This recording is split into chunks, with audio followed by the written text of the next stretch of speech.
circunstancias importantes. Si bien había triunfado en la guerra de reforma, el presidente Juárez no pudo establecer un gobierno sólido inmediatamente después de la victoria, y durante el año 1861, que no sé si ya lo habrán platicado, el gobierno republicano enfrentó una grave crisis, fíjense qué paradójico, de seguridad y económica. Es un tema recurrente en este país, ¿no? De seguridad, porque los conservadores derrotados, aquellos que no pudieron irse al exilio, se quedaron en México y andaban por ahí merodeando en los campos, en las ciudades, formando gavillas de soldados, al mando de algunos otros generales que también tuvo que quedarse, como Leonardo Márquez. Y estos generales daban muchos problemas al gobierno de la República, quien en una sucesión brevísima en 2 o 3 meses vio cómo morían asesinados por los conservadores 3 conspicuos liberales. Primero Melchor Ocampo, enseguida Santos de Collado, que salió a vengarlo, también se lo ejecutaron, y después el que salió a vengar a los 2 anteriores, el general Leandro Valle, también lo fusilaron. ¿Por qué? Porque a pesar de que el gobierno triunfante, el presidente Juárez no tenía ejército, ni le quedó nada, ni tenía recursos, y los conservadores eran más duchos para la guerra que los liberales, pues de modo. La crisis fue de seguridad de la guerra.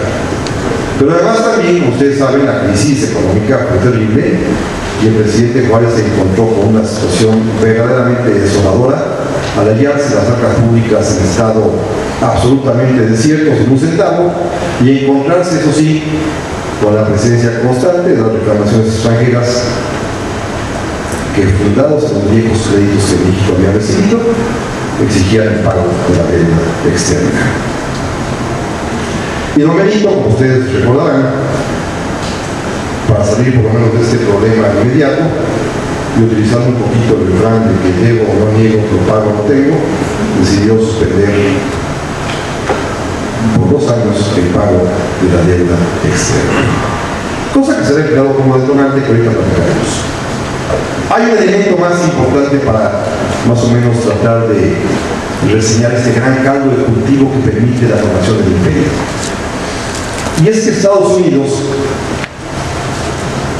que había sido el gran aliado de Benito Juárez en la guerra de reforma, de pronto se ve envuelto en su propia guerra civil. Eso significa mucho para los conservadores. Resulta ser que tienen tan severos problemas los norteamericanos que no tienen tiempo de intervenir en ninguna otra parte. Y efectivamente no tienen ni manera, ni tiempo, ni recursos, ni ganas de meterse en lo que no les importa, como lo hacen normalmente, porque tienen que resolver su problema interno en una guerra civil que al principio, como ustedes recordarán, es favorable a los estados del sur, que durante los 2 o 3 primeros años tienen una clara superioridad militar sobre los estados del norte, bajo el mando del presidente Abraham Lincoln. Esto, por supuesto, políticos de la talla como Napoleón III, que es un hombre sumamente astuto, se da cuenta que es la gran oportunidad para intervenir en América. Porque Napoleón es un hombre muy singular. Es un personaje absolutamente despreciable, pero encantador. Como son normalmente los despreciables, ¿no? Tienen facetas encantadoras y muy seductoras.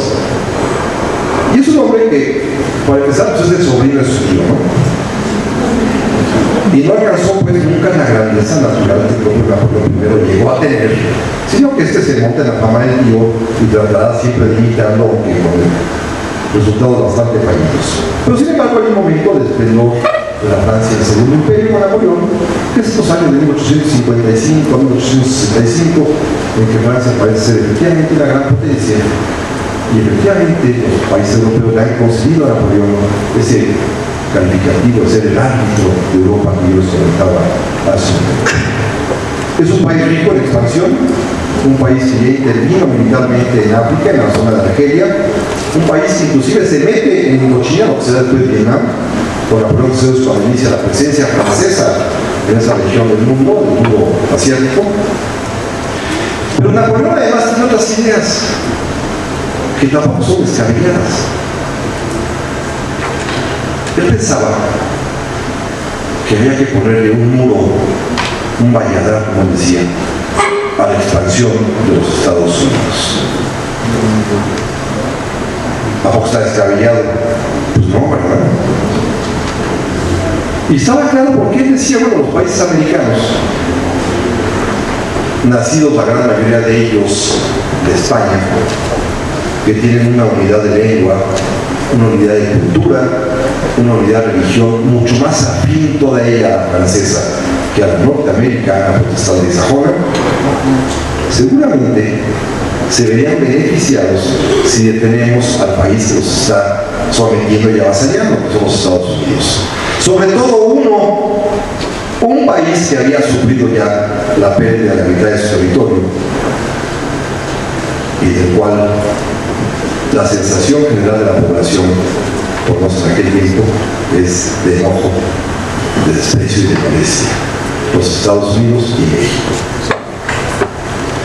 Napoleón alguna vez soñó que podía construir un canal interoceánico, fue el primero que pidió. Cuando llegó la hora, envió a Fernando Lesseps, el primero que hizo el canal de Suez, ustedes recordarán, a que estudiara también la forma de construir el canal de Panamá. Este hombre pues que tenía clara visión sobre lo que quería hacer sobre América. Y América para él comenzaba con México, por supuesto, y hacia abajo. Pero lo importante es que había que detener la expansión norteamericana, y el único sitio donde podía detenerse era en México. Entonces pensaba mucho en México. Cuando las películas estas típicas de los años 50 mexicanos aparecen a poner preguntando dónde está México, es una tontería, ¿no? Sabía perfectamente que no estaba México y había ideado dónde poner el sistema de defensa para detener allí a los Estados Unidos con una especie de amortiguador natural. Él quería quedarse con Sonora, con un protectorado francés, pensando aquí sí míticamente que abajo de las arenas del desierto sonorense había minas de oro. Entonces se equivocó, pero la idea no era tan mala. Era una idea que embonaba perfectamente bien con el pensamiento conservador.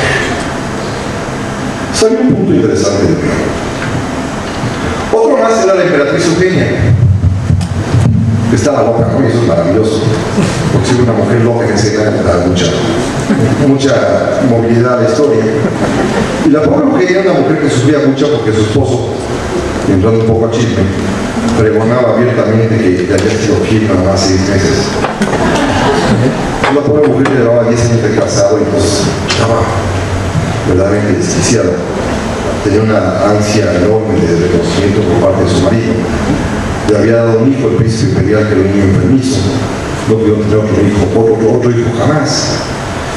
Y de pronto es una mujer que comenzó a asistir a sesiones espiritistas. Y los espíritus le dijeron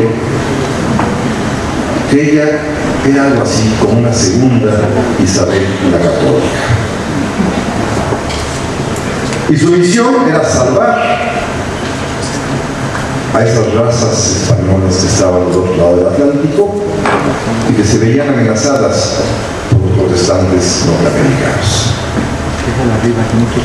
Y bueno, imagínense una señora que lo tiene todo en el mundo menos la felicidad.